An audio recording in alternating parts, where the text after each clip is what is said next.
नमस्कार, मैं अंजलि मिश्रा और स्वागत है आपका हमारे चैनल में। आपको बता दें कि इस वक्त की बड़ी खबर सामने आ रही है। सुप्रीम कोर्ट से उद्धव गुट को एक और बड़ा झटका लगा है, क्योंकि सुप्रीम कोर्ट ने उनके द्वारा दायर याचिका पर तुरंत सुनवाई करने से इनकार कर दिया है। जी हाँ, बिल्कुल सही सुना आपने। तो सुप्रीम कोर्ट से ये बड़ा झटका है उद्धव कैंप को। क्या था पूरा मामला जिसे लेकर उद्धव कैंप इस पर जल्द सुनवाई की मांग कर रही थी, और सुप्रीम कोर्ट ने इस मामले को खारिज करते वक्त क्या कुछ कहा है, इसके बारे में आइए जरा विस्तार से बात करते हैं। सुप्रीम कोर्ट ने उद्धव ठाकरे द्वारा तत्काल सुनवाई के अनुरोध को खारिज कर दिया है। सुप्रीम कोर्ट का कहना है कि अंतिम सुनवाई तक एकनाथ शिंदे कैंप के 16 विधायकों के खिलाफ अयोग्यता की कार्रवाई जो है वो जारी रहेगी, लेकिन तब तक कोई भी एक्शन नहीं लिया जाएगा। याचिका पर सुनवाई के लिए नई बेंच को नियुक्त किया जाएगा और इसमें समय लगने वाला है। जी हाँ, बिल्कुल सही सुना आपने। तो जितना समय लगेगा उतना वक्त एकनाथ शिंदे को मिलने वाला है, यानी अंतिम सुनवाई तक किसी भी एकनाथ शिंदे कैंप के विधायक यानी 16 विधायकों के खिलाफ अयोग्यता की कार्रवाई नहीं की जाएगी, ये स्पीकर को बताने के लिए कहा गया है।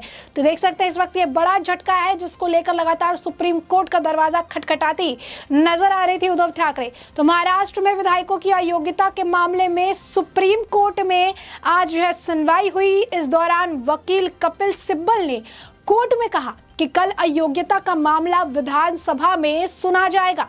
अगर कोर्ट आज सुनवाई नहीं करता तो कल स्पीकर उसे खारिज कर देगा। जब तक कोर्ट सुनवाई नहीं करता तब तक उन्हें निर्णय लेने से रोक दिया जाए।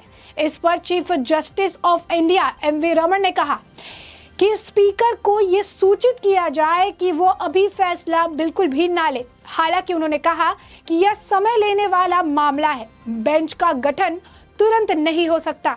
महाराष्ट्र के 16 शिवसेना विधायकों की अयोग्य के मामले पर आज सुप्रीम कोर्ट में सुनवाई हुई। उद्धव गुट के सुनील प्रभु सुप्रीम कोर्ट पहुंचे और अयोग्यता वाले मामले पर सुनवाई की मांग की। वही विधानसभा सचिवालय के प्रधान सचिव ने भी सुप्रीम कोर्ट में जवाब देकर कहा कि राहुल नार्वेकर स्पीकर बने हैं और उन्हें ही अयोग्यता के मामले पर सुनवाई करने दिया जाए। दूसरी ओर सुप्रीम कोर्ट में सुनवाई से पहले उद्धव ठाकरे ने अपने 15 विधायकों को भावनात्मक पत्र भी लिखा। उन्होंने इस चिट्ठी में संकट काल में भी पार्टी के प्रति निष्ठा और उन पर विश्वास दिखाने के लिए इस पत्र के जरिए विधायकों को धन्यवाद कहा। पत्र में उद्धव ने लिखा, किसी भी धमकी और प्रलोभन के चक्कर में ना पड़ते हुए आप सभी एकनिष्ठ रहे और शिवसेना को बल दिया है, इसके लिए धन्यवाद। माता जगदम्बा आपको हमेशा स्वस्थ रखे, यह प्रार्थना करता हूँ। अब देख सकते हैं भावनात्मक अपील अभी भी की जा रही है कि कहीं खेमे बदल ना जाए, फिर से एक ना जो है उद्धव ठाकरे के खेमे से होते हुए जो है शिंदे में शामिल न हो जाए। तो उद्धव ठाकरे के नेतृत्व वाले शिवसेना खेमे ने महाराष्ट्र विधानसभा के नए अध्यक्ष के चुनाव को चुनौती देते वाली सुप्रीम कोर्ट के समक्ष अपनी याचिका का जो है उल्लेख किया, और सुप्रीम कोर्ट ने जो है सॉलिसिटर जनरल के महाराष्ट्र विधानसभा अध्यक्ष को सूचित करने के लिए कहा कि जब तक सुप्रीम कोर्ट द्वारा याचिका पर फैसला नहीं किया जाता है तब तक कोई निर्णय ना ले। सुप्रीम कोर्ट का कहना है कि इस मामले में एक बेंच के गठन की आवश्यकता होगी और सूचीबद्ध होने के बाद कुछ समय इसमें लगने वाला है। तो मामला कल सूचीबद्ध नहीं किया जाएगा। चीफ जस्टिस ने कहा है यह समय लेने वाला मामला है, बेंच का गठन और सुनवाई तुरंत नहीं हो सकती है। डिप्टी स्पीकर महाराष्ट्र के जो है विधायकों के अयोग्य होने का मामला उन्होंने जो है ये रखा गया था, और इसके बाद इस पर सुनवाई में उन्होंने साफ कह दिया कि बेंच का गठन और सुनवाई दोनों साथ साथ नहीं हो सकती है। तो ये थोड़ा टाइम कंज्यूमिंग है और इसमें वक्त लगने वाला है, तुरंत इस पर हम सुनवाई नहीं कर सकते हैं। तो ये फैसला कहीं ना कहीं सुप्रीम कोर्ट का जो ये फैसला था सुनवाई को लेकर, ये काफ़ी कह सकते हैं कि बड़ा झटका था। इस दौरान वह जो है कपिल सिब्बल ने कोर्ट में कहा भी कि अयोग्यता का मामला है, विधानसभा में सुना जाएगा, कोर्ट जो है सुनवाई नहीं करता है तो स्पीकर जो है इसे खारिज कर देंगे। लेकिन कोर्ट अपनी तरफ से इस मामले को लेकर साफ है। उन्होंने इसे लेकर साफ तौर पर जो चीफ जस्टिस है कोर्ट के जो है एनवी रमन ने, उन्होंने साफ तौर पर कह दिया कि स्पीकर को आप सूचित कर दीजिए, स्पीकर को सूचित किया जाए कि इस पर आप फैसला ला लें, क्योंकि हमें बेंच गठन करने में टाइम लगेगा। ये मुद्दा भी ऐसा है जो टाइम कंज्यूमिंग कंज्यूमिंग है और इस पर फैसला होने में भी टाइम लगेगा। हालांकि उन्होंने ये भी कहा कि ये जो है मामला वक्त कंज्यूम मतलब टाइम कंज्यूमिंग है, बेंच का गठन तुरंत नहीं हो सकता और बेंच के गठन के साथ सुनवाई भी जो है तुरंत नहीं हो सकती है। तो सुप्रीम कोर्ट में सुनवाई जो है आज इस मामले पर की गई। उद्धव गुट ने सुनील प्रभु सुप्रीम कोर्ट पहुंचे और अयोग्यता वाले मामले पर सुनवाई की जो है मांग की। वही विधानसभा सचिवालय के प्रधान सचिव ने भी सुप्रीम कोर्ट में जवाब देकर जो है कहा कि राहुल नार्वेकर स्पीकर बने हैं, उन्हें ही अयोग्यता के मामले पर सुनवाई करने की जो है परमिशन जो है वो उन्हें दी जाए। ऐसे में आपको बता दें कि आज जो है सुप्रीम कोर्ट में कई सारे मुद्दों पर सुनवाई होनी थी और इसी बीच शिवसेना के जो सांसद है यानी सुप्रीम कोर्ट की सुनवाई से ठीक पहले संजय राउत का बयान भी हम आपको बताते हैं क्या कुछ बयान वो करते नजर आए। बता दें कि शिवसेना सांसद संजय राउत ने प्रेस कॉन्फ्रेंस की और कई सारी बातें कही। उन्होंने कहा कि जिस तरह से राज्यों में सरकार बनाई गई यह पूरी तरह से अवैध है। यह सरकार संविधान के अनुसार नहीं बनाई गई है। राज्य भवन ने सरकार बनाई है। हमें विश्वास है कि सुप्रीम कोर्ट न्याय देगा। शरद पवार के बयान महाविकास अघाड़ी का गठबंधन 2024 में साथ में चुनाव लड़ेगा पर यह बोलते हुए संजय राउत ने कहा कि शरद पवार की जो भूमिका है वो समन्वय की भूमिका है और उस बारे में हम सब लोग बैठकर जरूर बात करेंगे।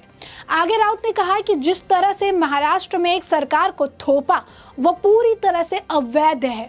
यह सरकार संविधान के मुताबिक नहीं बनी है। यह विधायकों के अयोग्य होने का मुद्दा है। सुप्रीम कोर्ट में एक फैसला हो रहा है, उससे पता चलेगा कि देश में संविधान कानून या उसकी हत्या हो चुकी है।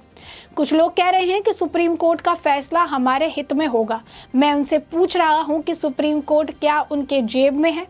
बता दें सुप्रीम कोर्ट आज जो है महाराष्ट्र में हुई राजनीतिक घटनाओं से संबंधित याचिकाओं पर सुनवाई जो है करने वाला था। उससे पहले एक नायक देवेंद्र फडणवीस सरकार के भाग्य का भी फैसला जो है होना है। शीर्ष अदालत द्वारा कई मुद्दों पर जो है फैसला सुनाया जाने वाला था लेकिन उस पर जैसे कि हमने आपको बताया कि तुरंत सुनवाई से उन्होंने इनकार कर दिया है। लेकिन इसी बीच लगातार जो है किस तरीके से जो है बयानबाजी की जा रही है। बता दें कि राज्य विधानमंडल सचिवालय ने शिवसेना के 55 में से 53 विधायकों जिसमें शिंदे गुट और पूर्व मुख्यमंत्री और पार्टी अध्यक्ष उद्धव ठाकरे गुट के विधायक शामिल है उसको नोटिस जारी किया था। तो इसी बीच संजय राउत का बयान है। संजय राउत ने कहा जिस तरह से महाराष्ट्र में एक सरकार को थोपा गया वो पूरी तरह से अवैध है। ये सरकार संविधान के मुताबिक नहीं बनी है।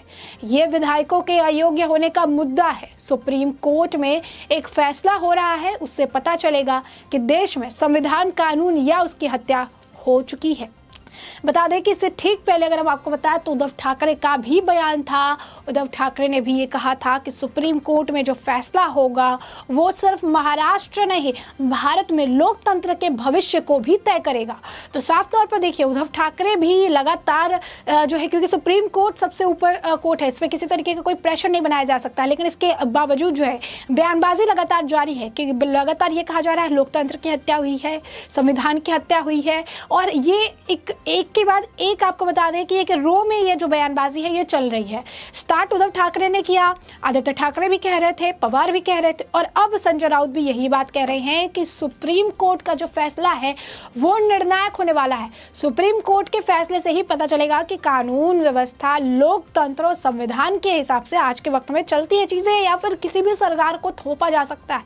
उद्धव ठाकरे का भी यही बयान था कि सुप्रीम कोर्ट का फैसले से उन्हें फर्क नहीं पड़ता है। कोई तीर धनुष बाण जो भी है उनका सिंबल उसे कोई नहीं छीन सकता, शिवसेना को उनसे कोई छीन नहीं सकता। लेकिन हाँ सुप्रीम कोर्ट का फैसला ये जरूर तय करेगा कि महाराष्ट्र का भविष्य क्या है और सुप्रीम कोर्ट का फैसला सिर्फ महाराष्ट्र का भविष्य नहीं बल्कि भारत में लोकतंत्र के भविष्य को भी तय करेगा कि कोई किसी तरीके से एक सरकार को दूसरी सरकारों पर नहीं थोप सकता है या इस तरीके से तोड़ चोड़ की राजनीति नहीं कर सकता है। अब सुप्रीम कोर्ट ने इस मामले पर तुरंत सुनवाई से इनकार कर दिया है। सुप्रीम कोर्ट ने साफ शब्दों में यह बात कह दी है कि ये मामला टाइम कंज्यूमिंग है। बेंच के फॉर्मेशन के साथ जो है इस मामले पर सुनवाई तो ये दोनों साथ नहीं हो सकती है। बेंच के फॉर्मेशन में टाइम लगेगा, बेंच को मामला समझना पड़ेगा, फिर बेंच को सुनवाई करने में वक्त लगेगी। ये टाइम कंज्यूमिंग मामला है और इसके लिए उन्हें टाइम देना पड़ेगा ही। ऐसे में हमने आपको ये पूरा मामला बड़े विस्तार से बताया। हमने आपको बताया कि सुप्रीम कोर्ट से किस तरीके से उद्धव ठाकरे को बड़ा झटका लगा है और एक बार फिर एकनाथ शिंदे गुट के लिए ये खुशखबरी है क्योंकि फिर उन्हें थोड़ा वक्त मिल चुका है। दूसरी तरफ हमने आपको बताया कि किस तरीके से संजय राउत फिर से बयानबाजी करते नजर आ रहे हैं और उद्धव ठाकरे के बोल आज के वक्त में संजय राउत भी कहते नजर आ रहे हैं और सुप्रीम कोर्ट के फैसले पर सभी की निगाहें टिकी हैं। तो आने वाले वक्त में सुप्रीम कोर्ट नए बेंच का गठन करेगा और इस मामले पर सुनवाई होगी, उस समय आपको अपडेटेड रखेंगे। फिलहाल के लिए अब इस मुद्दे पर आपकी जो प्रतिक्रिया हो उसे हमें कमेंट सेक्शन में कमेंट करके जरूर साझा करें।